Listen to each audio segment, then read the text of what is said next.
SP, só 1 em cada 100.000 idosos teve reação a vacinas de 2015 a 2017. A autora do estudo diz que risco é mínimo se comparado ao efeito que a pessoa pode ter, por exemplo, ao contrair uma gripe, que pode virar pneumonia e até ir a óbito.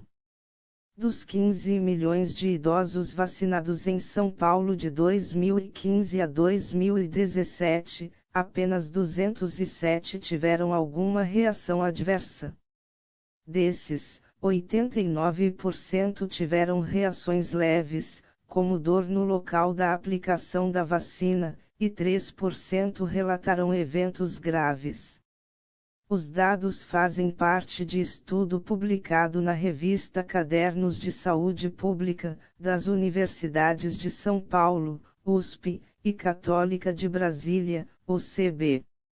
O estudo mostrou que o risco é mínimo se comparado com o efeito que a pessoa pode ter, por exemplo, ao contrair uma gripe, que pode virar pneumonia, precisar de uma internação e até ir a óbito, afirma Beatriz Aparecida Ozelo Gutierrez, uma das autoras do estudo, professora da Escola de Artes, Ciências e Humanidades, ESH, da USP.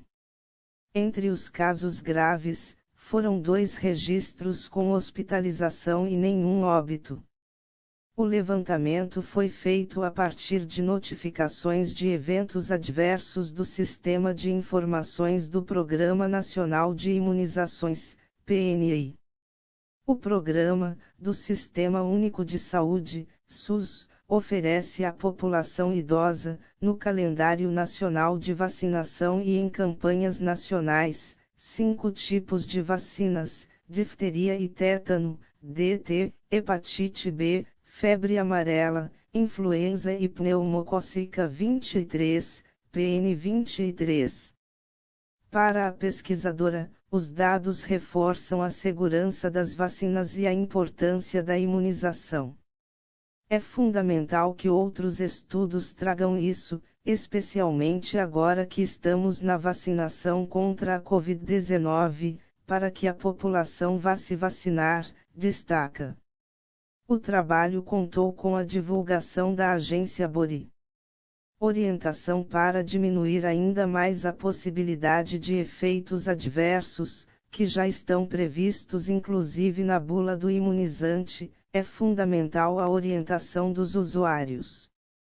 Beatriz acredita que isso é papel do profissional de saúde, mas também pode ser feito por meio de outros instrumentos de comunicação, como panfletos. Vocês tomam a vacina e recebem um panfleto dizendo: olha, essa vacina pode trazer uma dor no local, pode trazer uma hiperemia, todos os efeitos que estão na bula.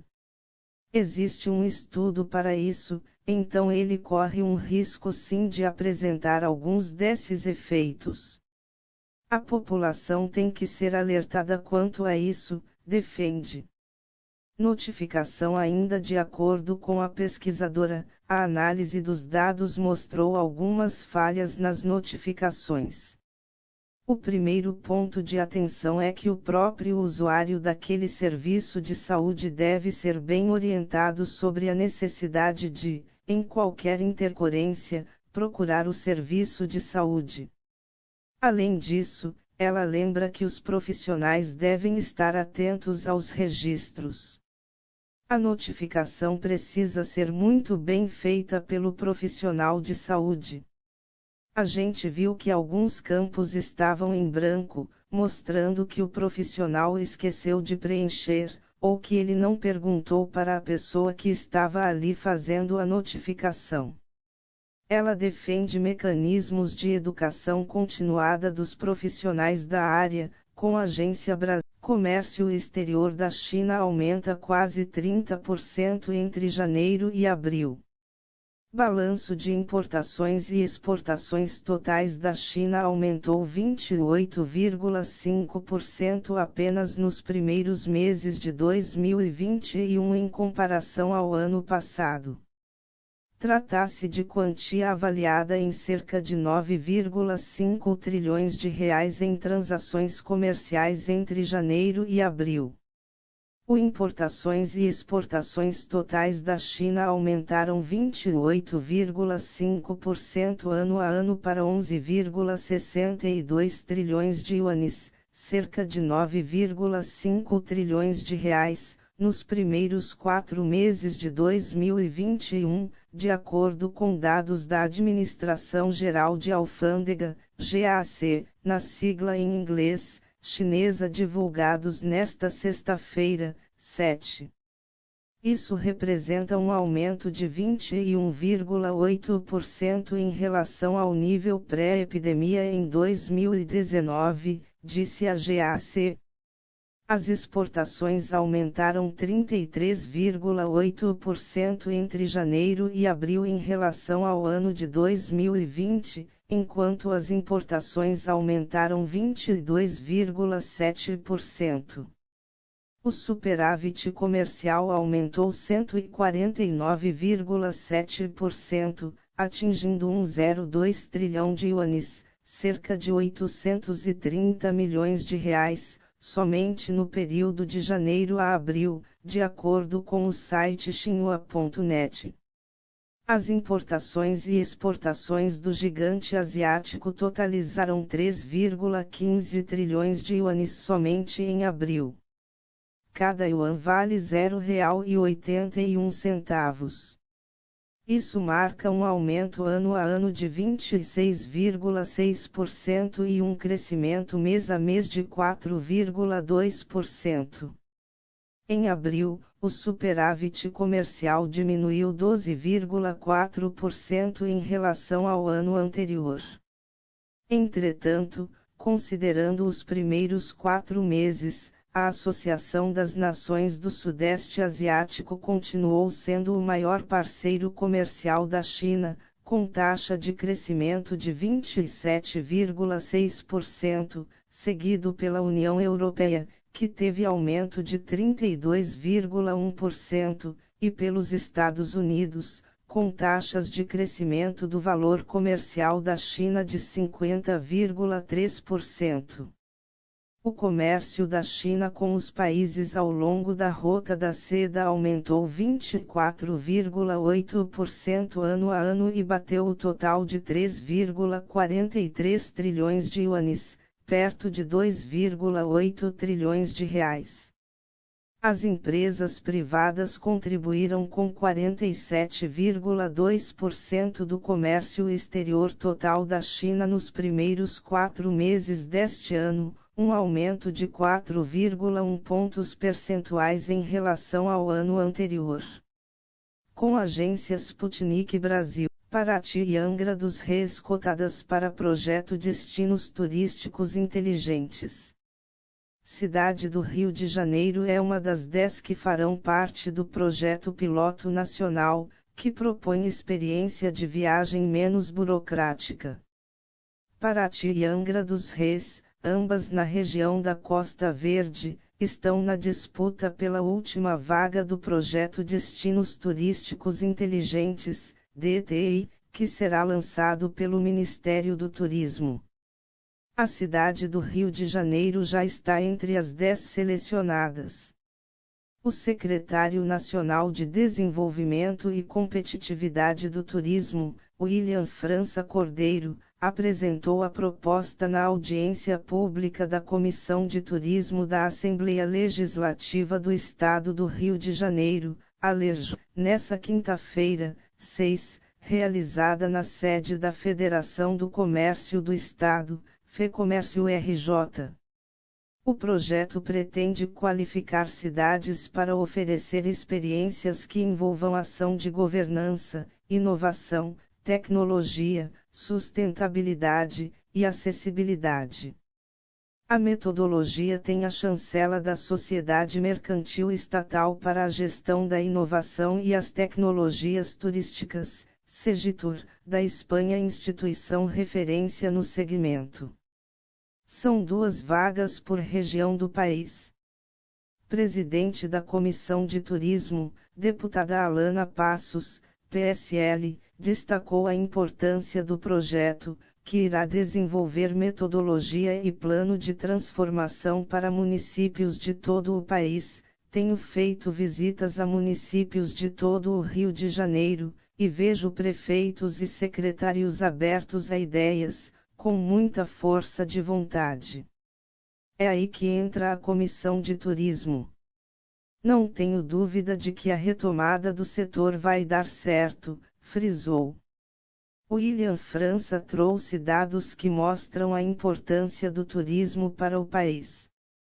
Antes do início da pandemia do coronavírus, o setor era responsável por 8% do Produto Interno Bruto, PIB, nacional, e gerava 25 milhões de empregos diretos e indiretos. Ele ressaltou a relevância do Rio neste cenário. É um assunto de extrema relevância para o Estado, um dos que mais pode ou deve usufruir dos benefícios dessa cadeia. Temos que olhar bem para o Estado, que tem vocação natural para o turismo, declarou. Diretora do Departamento de Inteligência Mercadológica e Competitiva do Ministério do Turismo, Nicole Ferreira Facuri, explicou que o DTI pode aumentar a competitividade de cidades do país frente a outros destinos internacionais. O mundo já está olhando para destinos turísticos inteligentes, e nós queremos trazer essa metodologia para o Brasil. O objetivo é que nossas cidades estejam em um patamar de maior competitividade no cenário internacional, pontuou. Para tornar a experiência turística mais inteligente e menos burocrática é fundamental que haja uma estrutura que permita amplo acesso à internet. Vice-presidente da comissão, a deputada Adriana Baltazar, Novo, destacou a importância de cobrar do governo federal ações que aprimorem a conectividade. O turismo será o grande boom pós-pandemia? Se há um projeto tão bacana à disposição, que usemos ele em nossa cidade maravilhosa. Para que dê certo, temos que cobrar do governo federal que o 5G chegue a todos, declarou. O secretário nacional de Desenvolvimento e Competitividade do Turismo reforçou essa necessidade. Temos no município de Bonito, MS, um bom exemplo. Lá, pela internet, um turista sabe quando poderá visitar uma caverna com o número de pessoas que deseja. Em compensação, nas Cataratas do Iguaçu não há internet, e no Cristo Redentor o sinal é muito instável. Temos que fazer uma lista prioritária de implantação da tecnologia 5G, destaca. STF apura suspeita de ataque hacker e tira site oficial do ar. A PF foi acionada para auxiliar na apuração do episódio. O Supremo Tribunal Federal, STF, mantém seu site oficial fora do ar desde a manhã dessa quinta, 6, devido a uma suspeita de ataque hacker contra os sistemas da Corte. A Polícia Federal, PF, foi acionada para auxiliar na apuração do episódio, em investigação sigilosa. Em nota de esclarecimento, o Supremo afirmou ter identificado acessos fora do padrão na quinta-feira, 6, o que levou os técnicos do tribunal a restringir o acesso ao portal da Corte. Como medida de segurança, o acesso fora do padrão foi contido enquanto ainda estava em andamento e, segundo informações preliminares, somente dados públicos ou de características técnicas do ambiente foram acessados, sem comprometimento de informações sigilosas, diz a nota. A interrupção do acesso ao portal do Supremo deve resultar no prolongamento de prazos processuais e no adiamento da sessão do plenário virtual que estava marcada para se encerrar nesta sexta-feira, 7. O STF lamenta eventuais transtornos causados a cidadãos, operadores do direito, jornalistas, entidades e empresas em razão da interrupção momentânea do serviço, mas ressalta absoluto compromisso com a transparência e a segurança da informação, diz a nota divulgada pelo Supremo. Segundo a versão oficial, não houve tentativa de sequestro dos sistemas do Supremo, como ocorreu com o Superior Tribunal de Justiça em novembro do ano passado, mas somente uma tentativa de extração de dados públicos muito acima do normal, o que disparou os alertas de segurança. Apesar do portal do Supremo ter sido derrubado, o que impede o acesso do público em geral a informações sobre os processos, segue em funcionamento o sistema de peticionamento eletrônico da Corte, que permite o acesso das partes aos autos dos processos por meio de um login com certificação digital, com Agência Brasil. Governador do Rio diz que operação que terminou com 25 mortos foi ação de inteligência. O governador do Rio de Janeiro, Cláudio Castro, afirmou que a operação da Polícia Civil realizada no Jacarezinho foi ação pautada e orientada por longo e detalhado trabalho de inteligência e investigação. A operação terminou com 25 mortos, sendo 24 civis e um policial. A polícia disse que as vítimas eram traficantes, mas não revelou suas identidades e os crimes que teriam cometido. Segundo a polícia, foram necessários 10 meses de trabalhos para a conclusão da operação. Especialistas em segurança pública e a Defensoria Pública criticaram a ação, considerada a mais letal da história do estado do Rio de Janeiro, devido ao alto número de mortos. O Ministério Público informou que vai abrir investigação independente sobre os fatos ocorridos no Jacarezinho, e que está apurando fundamentos e circunstâncias que envolvem a operação e mortes decorrentes da intervenção policial. O órgão disse que o canal de atendimento do MP recebeu denúncias sobre a ocorrência de abusos. Por meio de nota, o governador disse ainda ser lastimável que um território tão vasto seja dominado por uma facção criminosa que usa armas de guerra. Mínimo de inteligência. A presidente da Comissão dos Direitos Humanos da Câmara Municipal, vereadora Tereza Berger, Cidadania, afirmou que é preciso cobrar da polícia um mínimo de inteligência, para evitar novos banhos de sangue, que não resolvem absolutamente nada.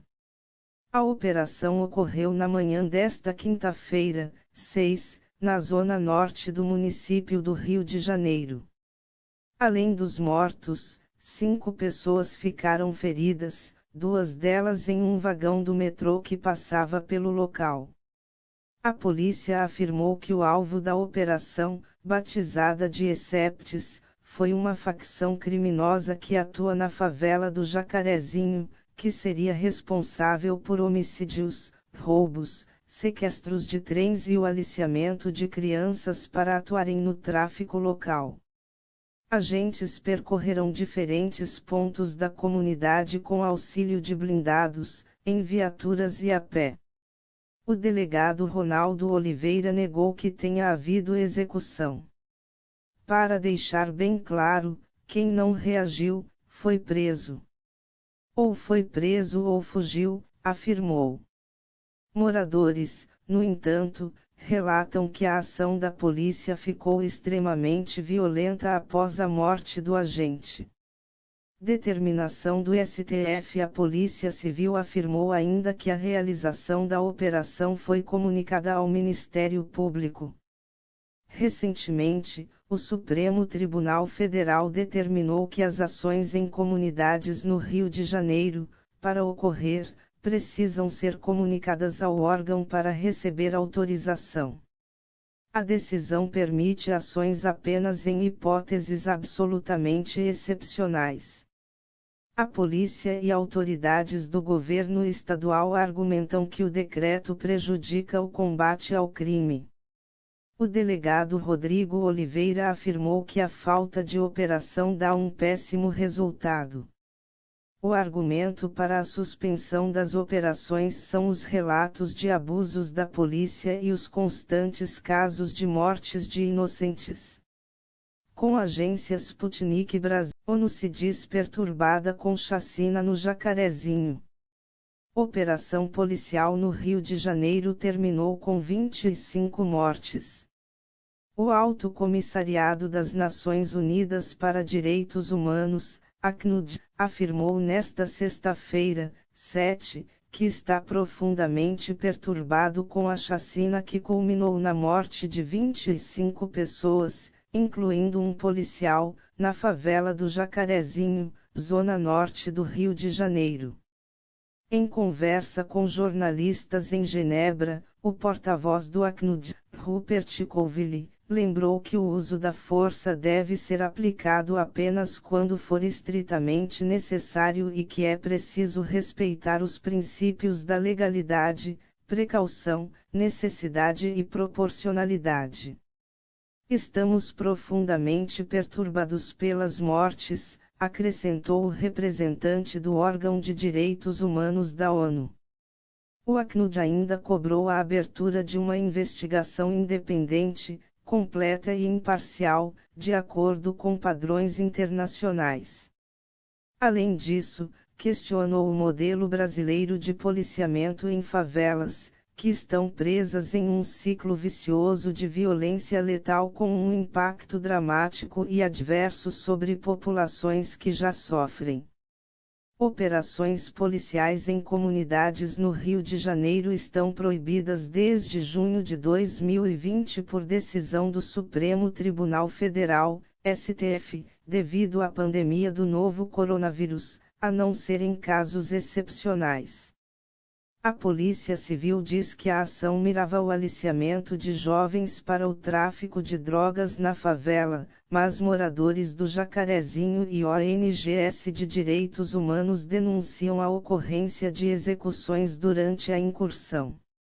Ainda que todas essas pessoas fossem suspeitas de associação criminosa, o que não está provado, não é justificável esse tipo de execução sumária. Cabe à polícia o poder de prender e à justiça o dever de processar e julgar os suspeitos de cometer crimes, disse a Anistia Internacional. Já a Polícia Civil afirmou que não entra para executar e que 24 dos 25 mortos eram criminosos, mas até agora não divulgou detalhes das acusações contra os suspeitos nem suas identidades. Com a agência ANSA, Gandhi avisa que onda explosiva Covid ameaça a Índia e o mundo. O principal líder da oposição da Índia, Rahul Gandhi, alertou nesta sexta-feira, 7, que, a menos que a segunda onda mortal Covid-19 que varre o país seja controlada, ela dizimará a Índia e também ameaça o resto do mundo. Em uma carta, Gandhi implorou ao primeiro-ministro Narendra Modi para se preparar para outro bloqueio nacional, acelerar um programa de vacinação em todo o país e rastrear cientificamente o vírus e suas mutações. Gandhi disse que a segunda nação mais populosa do mundo tem a responsabilidade em um mundo globalizado e interconectado de impedir o crescimento explosivo do Covid-19 dentro de suas fronteiras.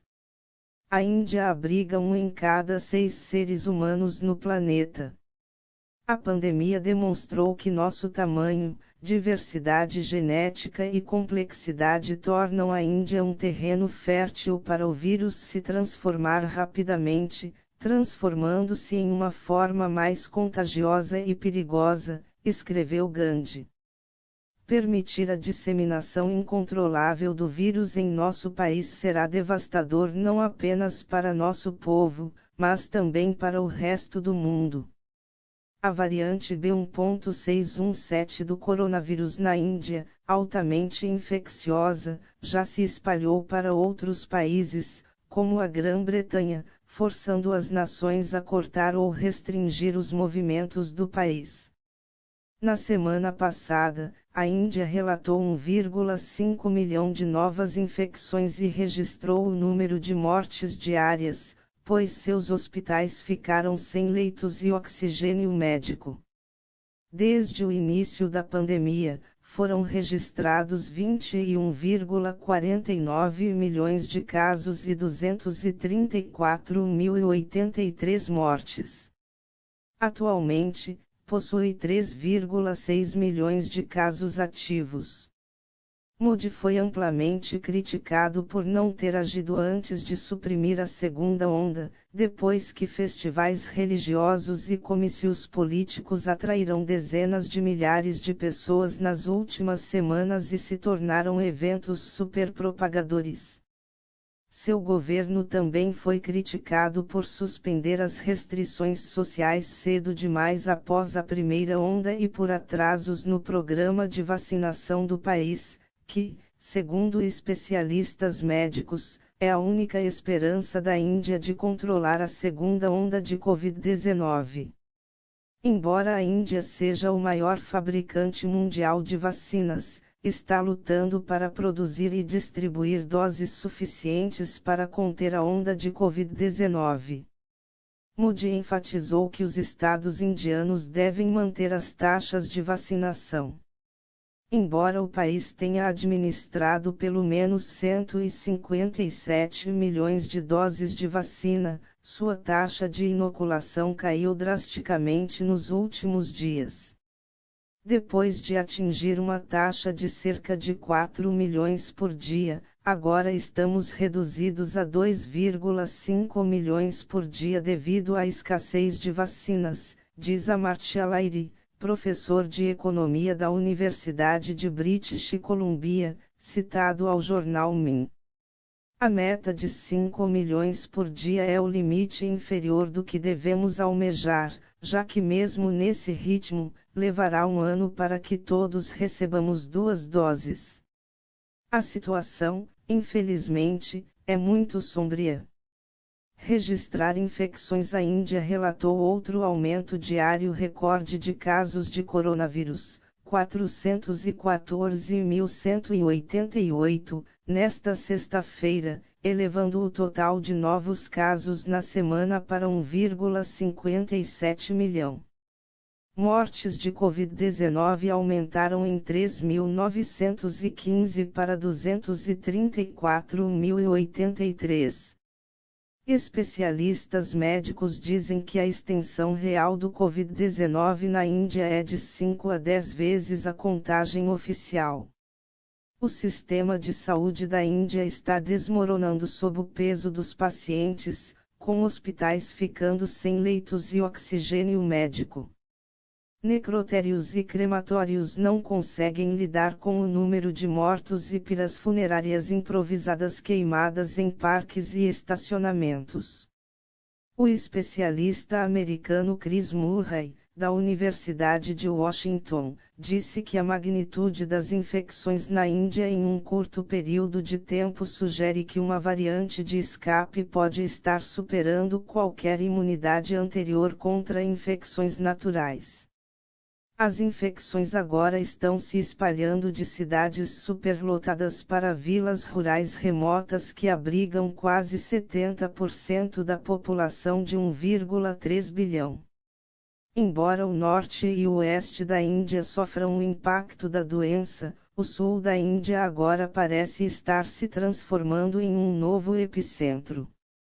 A participação dos 5 estados do sul no aumento diário de infecções no país aumentou de 28% para 33% nos primeiros 7 dias de maio, mostram os dados. Na cidade de Chennai, no sul, apenas 1 em cada 100 leitos com oxigênio e 2 em 100 leitos em unidades de terapia intensiva, UTI, estavam vagos nessa quinta-feira, ante uma taxa de vacância de mais de 20% a cada 2 semanas atrás, mostraram dados do governo. Na capital tecnológica da Índia, Bengaluru, também no sul, apenas 23 dos 590 leitos nas UTIs estavam vagos, E apenas 1 em cada 50 leitos com ventilador estava vago, uma situação que as autoridades dizem que aponta para uma crise iminente. A taxa de positividade do teste, a porcentagem de pessoas testadas que apresentam a doença, na cidade de 12,5 milhões triplicou para quase 39% na quarta-feira, de cerca de 13% há 2 semanas, mostraram os dados.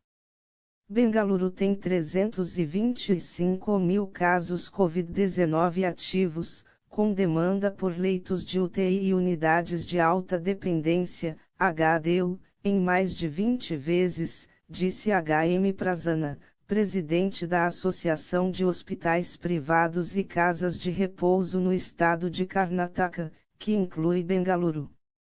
Todo paciente que chega ao hospital precisa de uma UTI ou leito de HDU, é por isso que os pacientes estão correndo de um hospital para outro em busca de um leito de UTI, disse ele.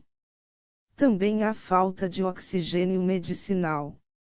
A maioria dos pequenos hospitais que agora não conseguem obter oxigênio diariamente se recusa a admitir pacientes com Covid. Falar em guerra é assumir confronto com a China, diz analista sobre discurso de Bolsonaro. Há uma cerimônia ocorrida na quarta-feira, 5, no Palácio do Planalto, o presidente Jair Bolsonaro voltou a fazer ataques à China, ainda que sem citar o nome do país. Durante o seu discurso, o presidente afirmou que ninguém sabe ao certo a origem do vírus da Covid-19, mencionou o termo guerra química e indagou: será que não estamos enfrentando uma nova guerra? É um vírus novo, ninguém sabe se nasceu em laboratório ou nasceu por algum ser humano ingerir um animal inadequado. Mas está aí. Os militares sabem o que é guerra química, bacteriológica e radiológica. Será que não estamos enfrentando uma nova guerra? Qual o país que mais cresceu o seu PIB? Não vou dizer para vocês, afirmou o presidente. Com essas declarações, Bolsonaro vem sendo acusado de colocar em risco o envio de vacinas e de insumos por parte da China, que poderia atrasar essas remessas como forma de retaliação, em um momento no qual o Brasil demonstra extrema necessidade de contar com elas. Durante a sessão da CPI da Covid-19 no Senado, o presidente da comissão, o senador Omar Aziz, PSD-AM, afirmou que a declaração de Bolsonaro poderia piorar a obtenção de insumos e vacinas produzidos na China para o Brasil, e criticou a atitude do presidente. Eu acho que essa situação nossa em relação a ter insumos vai piorar com essa declaração, ele Bolsonaro chama de guerra química, e tal. Nós estamos nas mãos dos chineses para trazer o insumo farmacêutico ativo IFA. Nós não temos produção de IFA aqui. E nem vamos ter tão cedo. A gente depende da Índia para alguns insumos. Depende da China para outros insumos. Não é momento de a gente cutucar ninguém, afirmou o senador do Amazonas. O presidente da Frente Parlamentar Brasil-China, o deputado Fausto Pinato, PPSP, foi além e assinalou em nota que a atitude de Bolsonaro mostra que ele é uma pessoa irresponsável, desequilibrada e sem noção de mundo, com algum tipo de doença mental que o faz confundir realidade com ficção. Por sua vez, o Instituto Butantan, que é responsável pela produção da vacina chinesa Coronavac no Brasil, também manifestou temor de que as declarações do presidente possam atrapalhar as remessas de matéria-prima da China. Segundo o diretor da instituição, Dimas Covas, citado pelo Estadão Conteúdo, todas as declarações nesse sentido têm repercussão. Nós já tivemos um grande problema no começo do ano e estamos enfrentando de novo o mesmo problema. O professor de Direito Internacional Público e coordenador do Núcleo de Estudos Brasil-China da FGV Direito Rio, Evandro Menezes de Carvalho, afirma que Bolsonaro já deixou claro para todos os brasileiros que não tem e nem quer ter boas relações com a China.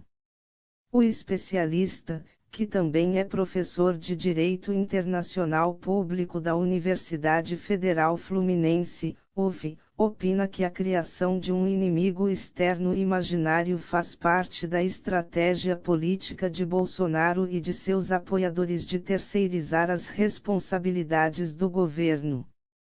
País política. Falar em guerra é assumir confronto com a China, diz analista sobre discurso de Bolsonaro. Reuters Jason Lee Paul presidente chinês, 11 Jinping Credit, Reuters Jason Lee Paul por Jornal do Brasil publicado 07, maio, 2021,082.05 em uma cerimônia ocorrida na quarta-feira, 5, no Palácio do Planalto, o presidente Jair Bolsonaro voltou a fazer ataques à China, ainda que sem citar o nome do país. Durante o seu discurso, o presidente afirmou que ninguém sabe ao certo a origem do vírus da Covid-19, mencionou o termo guerra química e indagou: será que não estamos enfrentando uma nova guerra? É um vírus novo, ninguém sabe se nasceu em laboratório ou nasceu por algum ser humano ingerir um animal inadequado. Mas está aí. Os militares sabem o que é guerra química, bacteriológica e radiológica. Será que não estamos enfrentando uma nova guerra? Qual o país que mais cresceu o seu PIB? Não vou dizer para vocês, afirmou o presidente. Mais sobre o assunto, 7 de maio de 21 Bolsonaro faz piada racista com apoiador negro, o cabelo duro. Tem piolho aí. 6 de maio de 21 Declarações da gestão Bolsonaro contra a China afetam liberação de insumos de vacinas, diz Butantan. 5 de maio de 21 Informe JB, como na eleição de Biden, Bolsonaro foi o último no pesar por Paulo Gustavo. Com essas declarações, Bolsonaro vem sendo acusado de colocar em risco o envio de vacinas e de insumos por parte da China, que poderia atrasar essas remessas como forma de retaliação, em um momento no qual o Brasil demonstra extrema necessidade de contar com elas. Durante a sessão da CPI da Covid-19 no Senado, o presidente da comissão, o senador Omar Aziz, PSD-AM, afirmou que a declaração de Bolsonaro poderia piorar a obtenção de insumos e vacinas produzidos na China para o Brasil, e criticou a atitude do presidente. Eu acho que essa situação nossa em relação a ter insumos vai piorar com essa declaração, Bolsonaro chama de guerra química, e tal. Nós estamos nas mãos dos chineses para trazer o insumo farmacêutico ativo IFA. Nós não temos produção de IFA aqui. E nem vamos ter tão cedo. A gente depende da Índia para alguns insumos. Depende da China para outros insumos. Não é momento de a gente cutucar ninguém, afirmou o senador do Amazonas. O presidente da Frente Parlamentar Brasil-China, o deputado Fausto Pinato, PPSP, foi além e assinalou em nota que a atitude de Bolsonaro mostra que ele é uma pessoa irresponsável, desequilibrada e sem noção de mundo, com algum tipo de doença mental que o faz confundir realidade com ficção. The Daily Poster. Comércio exterior da China aumenta quase 30% entre janeiro e abril. The Daily Poster. Bolsonaro fala em terrorismo no campo e garante que não irá regulamentar desapropriação por trabalho escravo. The Daily Poster. A burguesia está atordoada e ainda não decidiu o que fazer com Bolsonaro, diz líder do MST. Por sua vez, o Instituto Butantan, que é responsável pela produção da vacina chinesa Coronavac no Brasil, também manifestou temor de que as declarações do presidente possam atrapalhar as remessas de matéria-prima da China. Segundo o diretor da instituição, Dimas Covas, citado pelo Estadão Conteúdo, todas as declarações nesse sentido têm repercussão. Nós já tivemos um grande problema no começo do ano e estamos enfrentando de novo o mesmo problema. O professor de Direito Internacional Público e coordenador do Núcleo de Estudos Brasil-China da FGV Direito Rio, Evandro Menezes de Carvalho, afirma que Bolsonaro já deixou claro para todos os brasileiros que não tem e nem quer ter boas relações com a China. O especialista, que também é professor de Direito Internacional Público da Universidade Federal Fluminense, UF, opina que a criação de um inimigo externo imaginário faz parte da estratégia política de Bolsonaro e de seus apoiadores de terceirizar as responsabilidades do governo. A todo o tempo, o presidente Bolsonaro procura ter um bode expiatório para depositar a culpa de todos os males que o governo dele tem causado ao país, destaca Menezes de Carvalho em entrevista à agência de notícias Sputnik Brasil. Além disso, o especialista argumenta que essa estratégia de ataques teria dois objetivos principais: retirar a atenção da mídia para as importantes revelações que estão sendo feitas na CPI da Covid-19 e fazer com que a China reaja aos seus comentários nada diplomáticos, não enviando os insumos necessários para a produção da vacina, o que dificulta ainda mais o combate à pandemia no Brasil. No final do mês de março, o presidente realizou uma mini-reforma ministerial com trocas no comando de 6 pastas, entre elas a de Relações Exteriores. Ernesto Araújo deu lugar ao embaixador Carlos Alberto Franco França, tido como mais moderado que seu antecessor. A troca alimentou esperanças de que as ofensivas do presidente Jair Bolsonaro contra a China pudessem cessar. Na opinião de Menezes de Carvalho, com esse comentário totalmente fora de propósito, Bolsonaro não parece estar disposto a ouvir a ala mais moderada, que aposta em um tom mais conciliador com a China, e agora dá sinais diretos, e não através de intermediários, como foi quando tinha então o ministro das Relações Exteriores Ernesto Araújo. Para o professor da UF, o presidente parece ser uma pessoa que só consegue pensar no mundo dentro de uma lógica de confronto.